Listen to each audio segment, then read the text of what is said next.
Buat kita yang memang pernah kurban dan ingin lagi, tapi tahun ini belum kesampaian, niatkan dari sekarang. Niatkan dari sekarang, kita kurban tahun depan insya Allah. Karena ada anjuran dari Nabi Shallallahu Alaihi Wasallam ketika beliau di Arafah, beliau Shallallahu Alaihi Wasallam menyeru kepada sahabatnya, yang waktu itu jumlah sahabat yang ikut haji bersama Nabi itu sejumlah 124.000 katanya gitu ya, banyak sahabat.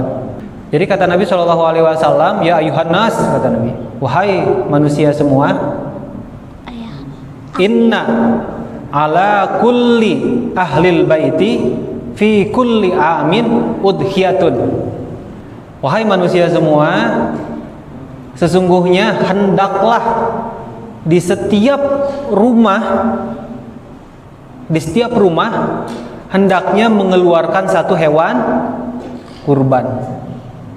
Jadi kalau model kita di satu kakak gitulah, satu kakak ada satu hewan kurban, ada satu hewan kurban. Aku punya kakak satu Tasya. Gitu. Jadi memang kurban ini sangat ditekankan bagi setiap kepala keluarga. Jadi satu rumah satu kurban, baiknya gitu. Satu rumah satu kurban. Karena berdasarkan hadis yang tadi. Nah, maka dari itu kita supaya kita bisa berkurban di tahun depan, kita niatkan mulai tahun ini kita ingin kurban di tahun yang akan datang. Andaikan memang sekarang tidak bisa, ya tahun depan mudah-mudahan kita bisa berkurban. Caranya seperti apa? Caranya kita bisa nabung sendiri. Kita bisa nabung sendiri, ada tabungan khusus. Atau kita ikutan nabung yang memang diadakan sama lembaga-lembaga atau masjid-masjid. Itu setidaknya kita ada upaya. Pun kalaupun misalkan uang kita tidak sampai ke harga hewan kurban, gak jadi masalah kalau lihat niat kita kok, gitu ya. Kita bisalah niatkan dari sekarang, karena memang luar biasanya pahala dari kurban ini. Man kana lahu sa'atun falam yudhi fala yaqrabanna musallana. Barang siapa yang memiliki kemampuan tetapi dia tidak berkurban, maka jangan dekati tempat sholat kami. Musolana di sini maksudnya bukan musola masjid yang biasa kita sholat 5 waktu, bukan. Bahasa musolana ini adalah dijadikan istilah untuk lapangan yang memang dijadikan untuk sholat sunnah Idul Fitri, Idul Adha, atau sholat sunnah istisqo. Itu musolana. Itu. Jadi orang yang mampu tapi tidak kurban, maka kata Nabi, nggak usah lo mau ikutan sholat sunnah Idul Adha gitu. Gitu maksudnya ya. Bukan, wah saya mampu tapi saya nggak kurban, saya nggak bakalan ke masjid lagi nih, nggak boleh kata Nabi, bukan. Tapi dilarang menjauhi tempat untuk dijadikan sholat sunnah Idul Adha. Itu maksudnya. Nah, karakteristik orang mampu ini beda-beda ulama yang menafsirkannya. Pertama, Imam Abu Hanifah sampai mengatakan kurban itu wajib bagi orang yang mampu. Ukuran mampunya apa? Ukuran mampunya adalah kalau dia sudah punya kira-kira harta seukuran wajib zakat. Wajib zakat.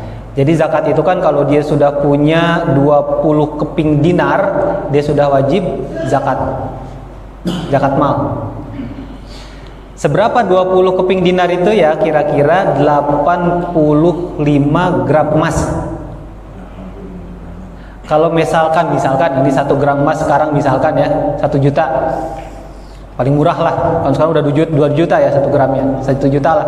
Berarti kalau dia punya di rekeningnya kira-kira uang 85 juta, 85 juta dia punya di rekeningnya, atau punya uang lah 85 juta, tidak terpakai selama 1 tahun, maka dia wajib kurban, kata Imam Abu Hanifah. Untuk orang yang memiliki uang sebanyak 85 juta dan uang itu tidak terpakai selama 1 tahun, ya haulnya, maka dia wajib berkurban. Kalau Imam Maliki, dia menafsirkan bahwa maksud hadis Nabi Shallallahu Alaihi Wasallam itu adalah penegasan bagi orang yang mampu.